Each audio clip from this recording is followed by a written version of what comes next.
Kako se lagalo da je išlo, koja je to bila mržnja prema nama.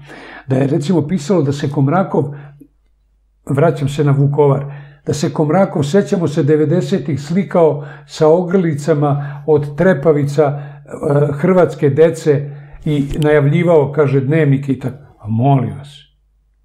Pa molim vas, takva gnusna, odvratna laž. Ja sam to rekao, znate kome? Jednoj majici poginulog svog kolege.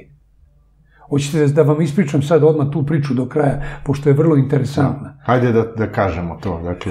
Vezano je za knjigu moj Lov na 5. oktobar. Da, evo da pokažemo samo gledalcima. Dakle, Lov na 5. oktobar, godine koje su pojeli dosovci. Da, to je knjiga koju sam napisao, posljednja od 3 gde govorim o 5. oktobru.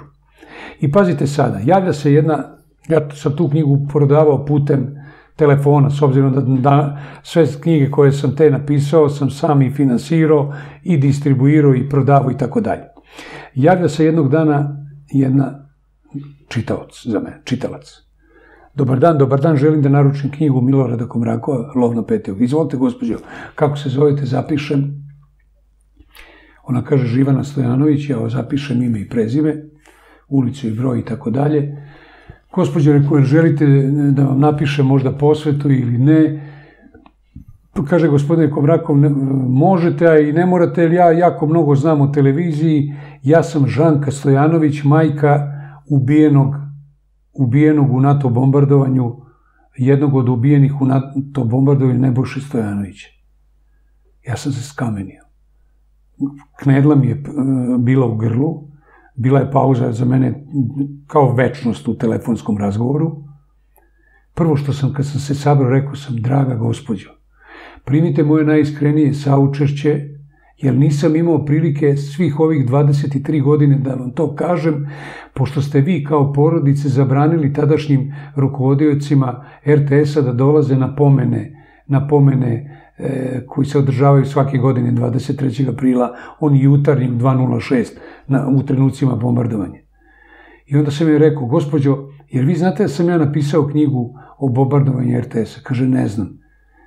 Pa rekao, napisao sam knjigu, izdale su Večernje novosti, bila je hit na sajmu, knjiga prodavana odmah druga iza knjige Matije Bećkovića, po prodaji.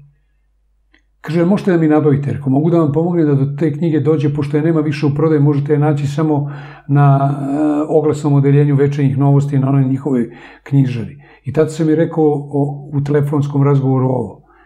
Gospođo, jer vi znate šta ste sve napisali i rekli o meni?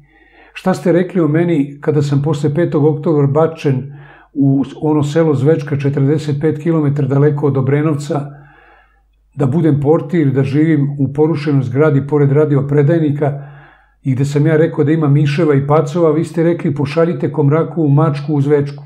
Kaže, da, sećam se toga.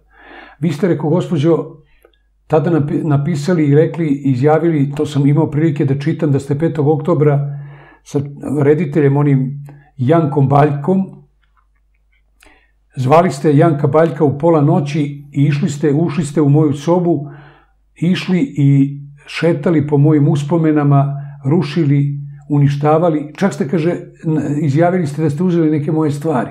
Ja sam u svojoj knjizi napisao, gospođo, vratite mi te stvari. Rekla je, sve tačno što kažete, gospodine Komrakov, ali ja sam razočarana. Nije više RTS ono što je bio RTS 2000. Znači, misli na RTS i napore RTS-a za borbu da se dođe do istine o poginulima, o bombardovanju i tako dalje. Znate šta mi je rekla na kraju razgovora, gospođa? Sutradan se javila, ja sam joj poklonio knjigu svoju Lov na 5. oktobar, nije mi padalo na pamet, na majici naplaćujem, poklonio, obezbedio je ovu drugu, sutradan me je nazvala i rekla ovako, gospodine Komrakov, počela sam da čitam vašu knjigu, reći ću vam samo jedno, želim sve najbolje vama i vašoj porodici i molim vas, sine, ako možete, borite se i pišite, dok god možete da pišite istinu, da se sazna istina o mom sinu i o ovima. Mi znamo ko je ubio našu decu, ali sumnjamo da je to još znao i neko u Jugoslaviji. Istražite istinu.